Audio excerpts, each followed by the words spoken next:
ಆ ಕಾಲದಲ್ಲಿ ಆಸೆ ಮತ್ತು ಖುಷಿ ಇದಕ್ಕೆ ಹೇಗೆ ಪ್ರಾಮುಖ್ಯತೆ ಕೊಡ್ತಿದ್ದು ಅಂದರೆ, ಖುಷಿಯಾದಾಗ ಏನಾದರೂ ತಿನ್ನಬೇಕು ಅಥವಾ ಆಸೆ ಆದಾಗ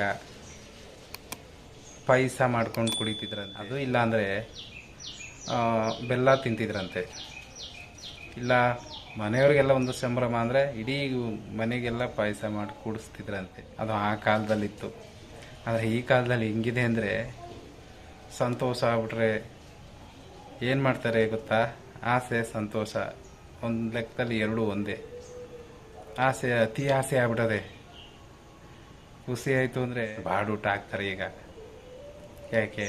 ಪ್ರಾಣಿಗಳು ನಮ್ಮನ್ನೇನು ಕೇಳಲ್ಲ ಅಲ್ವಾ, ಅದಕ್ಕೆ ಅದಕ್ಕೊಂದು ಅವುಗಳಿಗೆ ಊಟ ಮಾಡಿ ಎಲ್ಲರಿಗೂ ಕೊಡ್ತಾರೆ.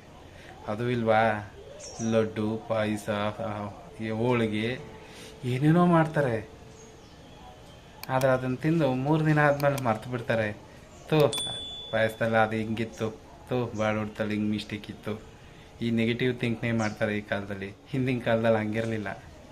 ಒಂದು ಸರಿ ನೀನು ಪಾಯಸ ಮಾಡಿ ಕುಡಿಸ್ಬಿಟ್ಟೆ ಅಂದರೆ ನೀನು ವರ್ಷಗಟ್ಟಲೆ ಅವ್ರು ಮರಿತಿರ್ಲಿಲ್ಲ.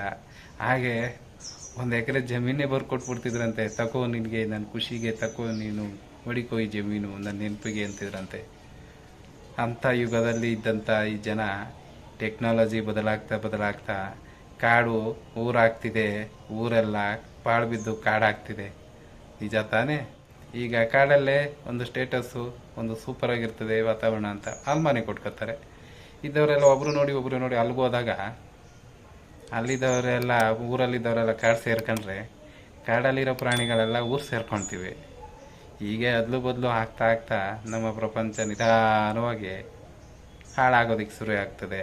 ಟೆಕ್ನಾಲಜಿ ಬೆಳೀತಾ ಸೋಂಬೇರಿ ಆಗ್ತಿದ್ದೀವಿ. ಸೋಂಬೇರಿತನ ಕಾಯಿಲೆ ಕಷಾಯ ತುಂಬಿಸ್ಕೊತಾ ಇದ್ದೀವಿ. ಕಾಯಿಲೆ ಕಷಾಯ ನಮ್ಮನ್ನು ಕೊನೆ ಉಸಿರು ಹೇಳೋದಕ್ಕೆ ಕಾಯ್ತಾ ಇರುತ್ತೆ. ಅದ್ರ ಜೊತೆಗೆ ಆಸ್ಪತ್ರೆಯಲ್ಲಿ ಅಷ್ಟು ಖರ್ಚು ಮಾಡ್ತೀವಿ. ಖರ್ಚು ಮಾಡೋದಕ್ಕೆ ದುಡ್ಡು ಮಾಡಬೇಕಲ್ವಾ? ಸೋಂಬೇರಿತನ ಇದ್ರೆ ಎಲ್ಲಿಂದ ದುಡ್ಡು ಮಾಡ್ತೀವಿ? ಉದ್ಯೋಗ ಸೃಷ್ಟಿ ಎಲ್ಲಿಂದ ಆಯ್ತದೆ? ಇದೇ ಕಾರಣದಿಂದ ಆಸೆಗಳು ನಮ್ಮನ್ನು ಬಲಿ ತಗೋತಾವೆ.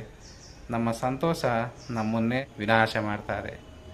ಆದಷ್ಟು ನಾವು ದುಡಿಯೋ ಪ್ರಯತ್ನ ಮಾಡೋಣ, ಸ್ವಾವಲಂಬಿ ಆಗೋಣ, ಆಸೆಗಳಿಂದ ದೂರ ಇರೋಣ, ಸಂತೋಷನ ಮಿತಿಯಲ್ಲಿ ಇಟ್ಕೊಳ್ಳೋಣ, ನಮ್ಮ ಕೆಲಸ ನಾವು ಮಾಡ್ಕೊಳ್ಳೋದನ್ನ ಕಲಿಯೋಣ.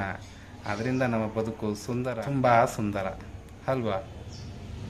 Thank you friends.